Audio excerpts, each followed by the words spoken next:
हाँ, देखिए, एक फोटो एक मूर्ति की बात है। देखिए, सबसे पहले तो मेरा मानना है कि हम लोग ईश्वर की उपासना कर रहे हैं। ईश्वर के विषय में कहा जाता है कि इस जगत में, इस संसार में ईश्वर केवल एक है, उसके नाम अनेक हैं। फिर दूसरी तरफ कहा जाता है कि वो साकार भी, वो निराकार भी। फिर तीसरी बात कही जाती है कि वो कण कण का वासी है, वो सभी में विराजमान है। और महाशिव शक्तिधाम कहता है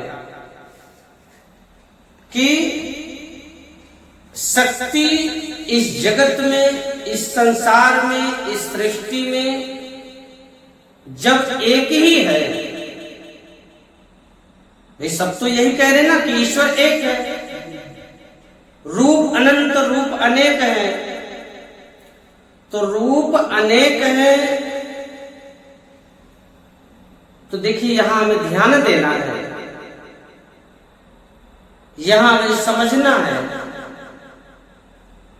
कि जब शक्ति एक ही है जगत में, रूप अनंत है, और हमारी इच्छा, जो प्रबल इच्छा होती है वो एक होती है, हमारा ध्यान जो होता है वो एक होता है, केंद्र जो होता है वो एक होता है। इसलिए हम कहते हैं कि आप लोग पूजा स्थल पर एक ही मूर्ति और एक ही फोटो का इस्तेमाल करेंगे तो कृपा बहुत तेज होगी, बहुत शीघ्र होगी। इसके पीछे का कारण क्या है? देखिए, जब एक नया पूजा स्थल आप लोग बनाते हैं तो वहां कोई ऊर्जा नहीं होती, कोई कृपा नहीं होती, कोई देवी नहीं होता, कोई देवता नहीं होता। इधर माने तो, बाकी तो माने तो हर जगह भगवान है, कण में भगवान है, हर जगह भगवान है। लेकिन अगर एक पूजा स्थल की बात करें तो वहां तो अभी खाली पड़ा हुआ है, कोई नहीं है। माने कि हमने बजरंगबली की फोटो लाया, माने कि हमने शंकर भगवान की फोटो लाया, माने कि हम शीतला जी की फोटो लाया, माने कि हम किसी अन्य देवी देवताओं की फोटो हम लाए, ठीक है। अब होता क्या है, मान लीजिए उन फोटो के साथ साथ हमने एक पत्थर भी रख लिया। आपने देखा होगा कि कृष्ण भगवान भी ये उपदेश देते हैं कि मैं ही हूं, मैं ही हूं, जो जिस नाम से मुझे पुकारता है उस नाम से हम वहां चले जाते हैं। यानी कि वही है जो आज शीतला के रूप में, वही है जो आज हनुमान के रूप में, वही है आज जो शंकर के रूप में, वही है जो अन्य देवी देवताओं के रूप में जाता, वही राक्षस के रूप में, वही संत के रूप में, वही हर रूप में विराजता है।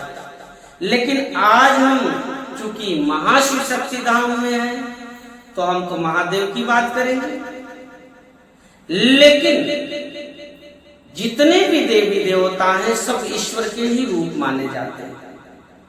इसलिए महाशिव शक्तिधाम कहता है कि ज्यादा भटकने की जरूरत नहीं।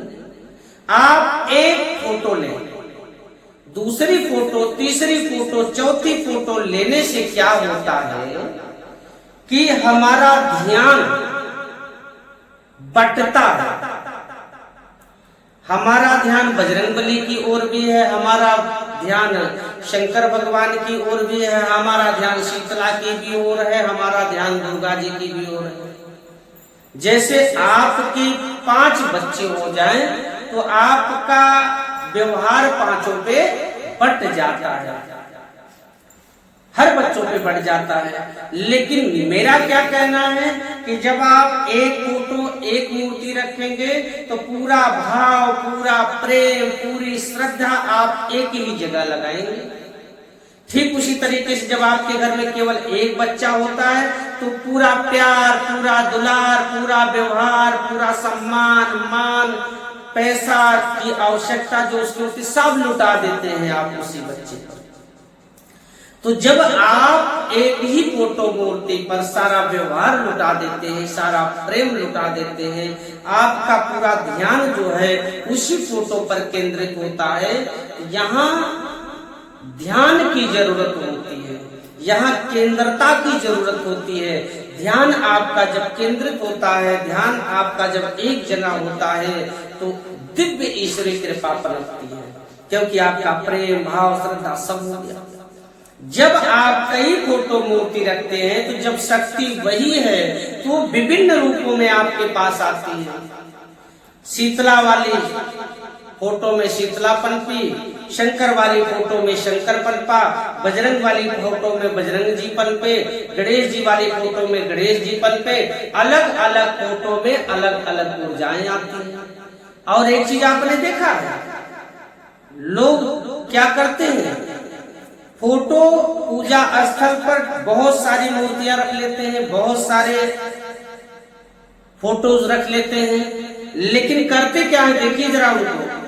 जब कोई धूपबत्ती जलाता है, माला चढ़ाता है, फूल चढ़ाता है, दीपक जलाता है, चाहे 20 फोटो रखे हो, लेकिन दीपक कितना जलता है?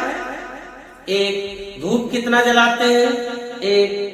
अगरबत्ती भी जलाए, ठीक है, 5 को शुभ माना, 7 को शुभ माना, तो 5-7 को शुभ मानते हुए चारों लोगों को चारों तरफ दिखा दिए, जितनी फोटो मूर्ति है सब पे दिखा दिए और बीच में लाके रख दिए। दीपक एक जलाया। और माला में क्या करते हैं, पुष्प में क्या करते हैं, मुखिया फोटो को आप चढ़ा देते हैं और बाकी को पुष्प की कलियां दे देते हैं। अब बताइए, भेद तो आप ऐसे ही कर रहे हैं, क्यों आप भेद कर रहे हैं? और अधिकतर मैंने देखा है कि लोग पूजा भले 20 देवी देवता की कर ले, लेकिन हर हृदय मानता किसी एक को ही है। चाहे वो दुर्गा को माने, चाहे वो काली को माने, चाहे वो गणेश जी को माने, चाहे वो लक्ष्मी जी को माने, चाहे वो शंकर भगवान को माने, चाहे वो बजरंगबली को माने, किसी भी देवी देवता को माने, मानता किसी एक को ही है। यदि मेरी बात पे विश्वास न पड़े तो जाना किसी पूजा स्थल पर, कुछ मत पूछना उससे कि भैया आप किसको मानते हो, उसके पूजा स्थल को खाली चेक कर लेना। जिसकी फोटो आपको बीच में दिख जाए तो समझ जाइएगा कि वो व्यक्ति उसी देवी देवता को मानता है। जब मानना उसी को ही है तो हम 20 के पास क्यों जा रहे हैं? वैसे भी लोग कहते हैं सबका सम्मान करना चाहिए, तो मैं सम्मान के लिए नहीं मान रहा हूं, लेकिन सम्मान करो ना। आपके पास 10 फोटो है तो 10 माला लाओ, रोज चढ़ाओ। 10 फोटो रखा तो 10 दीपक जलाओ, 10 धूपबत्ती जलाओ, सबको व्यवहार दो अपना। लोग ऐसा नहीं करते, मानते किसी एक को है। मैं ये नहीं कह रहा हूं कि आप शंकर भगवान को ही मानो, मैं कहता हूं कि आप जिसको भी मान रहे हो किसी एक को मानो। आप दुर्गा को मान रहे हो तो दुर्गा की तस्वीर लगाइए, आप काली को मान रहे हो तो काली की तस्वीर लगाइए, आप शंकर को मान रहे हो तो शंकर की तस्वीर लगाइए, आप हनुमान को मान रहे हो तो हनुमान को लगाइए, राम को मान रहे, कृष्ण को मान रहे हैं तो आप उनकी तस्वीर लगाइए। मैं ये नहीं कह रहा हूं कि आप सबको छोड़कर शंकर भगवान के पास आइए। मैं तो केवल इतना कहा कि आप जिस भी देवी देवता को मानते हैं तो पूजा स्थल पर एक ही फोटो, एक ही मूर्ति का प्रयोग जब करेंगे तो आपका जो पूजा स्थल होगा बहुत दिव्य होगा और बहुत ही शीघ्र उस देवी देवता की कृपा आएगी। जानते हो, शक्ति तो वही है ना, शक्ति तो वही आएगी, बिजली तो वही आएगी, हर घर में बिजली वही है, दुनिया में, संसार में, सृष्टि में शक्ति तो वही है।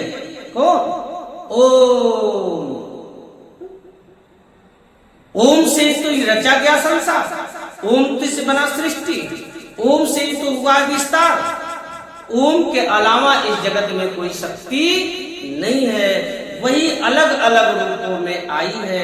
तो हमसे तो केवल मतलब है उस शक्ति से, ओम शक्ति से।